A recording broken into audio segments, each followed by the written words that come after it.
دیکھیے قدر کے کئی معنی ہیں۔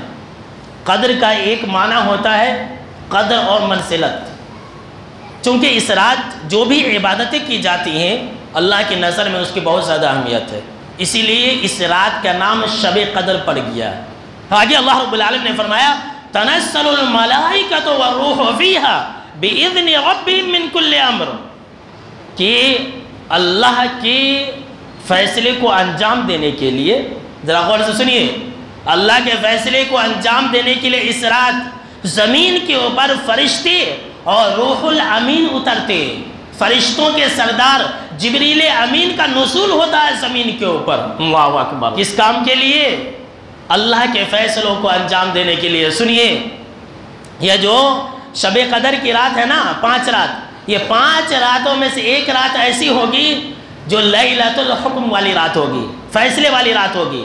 اللہ اس رات فیصلے کرتا ہے۔ سن لیجئے، اللہ نے قرآن مجید کے اندر اس بات کا ذکر کیا ہے کہ اِنَّا أَنزَلْنَا فِي لَيْلَةٍ مُبَارَكَةٍ إِنَّا كُنَّا مُنذِرِينَ فِيهَا يُفْرَقُ كُلُّ أَمْرٍ حَكِيمٍ، کہ ہم نے اس قرآن مجید کو مبارک رات میں نازل کیا ہے، اور یہ مبارک رات شب قدر والی رات ہے۔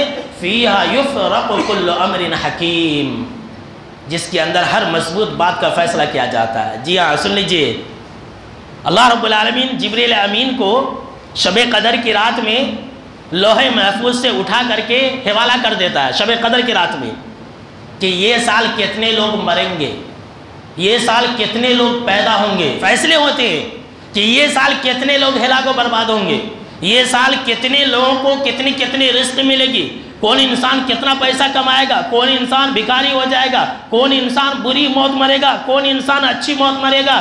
ان ساری باتوں کا فیصلہ ان شب قدر کی رات میں اللہ رب العالمین لوح محفوظ سے اتار کر کے جبریل امین کے حوالے کر دیتا ہے۔ اگر ہم دعا کرتے ہوئے رات گزاریں گے، ذکر و اذکار کرتے ہوئے رات گزاریں گے، اور اللہ کی عبادت کا اہتمام کرتے ہوئے رات گزاریں گے، تو ہمارے حق میں اللہ اچھا ہی فیصلہ کرے گا، یاد رکھ لیجئے۔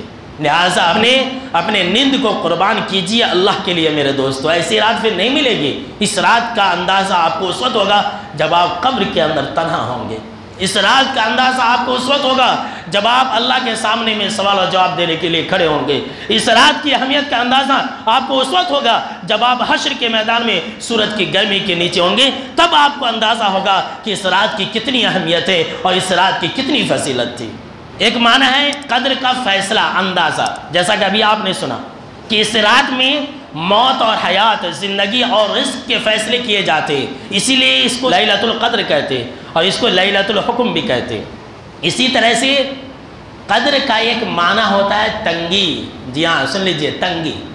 اس رات شب قدر کی رات میں جبریل امین کے ساتھ 7 آسمان سے لے کر کے زمین تک اتنی کثرت سے فرشتے نازل ہوتے ہیں کہ زمین ان کے لیے تنگ ہو جاتی ہے۔ اللہ اکبر! کیا مقام مرتبہ ہے شب قدر کی راتوں کا! فرشتے اتنی کثرت سے اترتے ہیں کہ زمین کے اندر جگہ نہیں ہوتی ہے ان کے لیے، زمین تنگ ہو جاتی ہے۔ اور ایک صحیح روایت ہے، علامہ البانی رحمہ اللہ نے صحیح کہا ہے، جناب محمد عربی صلی اللہ علیہ وسلم نے فرمایا کہ زمین کے اوپر فرشتے اتنی تعداد میں اترتے ہیں جیسے کہ زمین کے اوپر کنکریاں زمین کے اوپر کتنی ہوتی ہے، کوئی انسان گن سکتا ہے، کوئی انسان شمار کر سکتا ہے؟ اتنی تعداد میں اور اتنی کثرت سے فرشتوں کا نزول ہوتا ہے۔ اللہ اکبر! زمین تنگ ہو جاتی ہے۔ کیا رات ہے!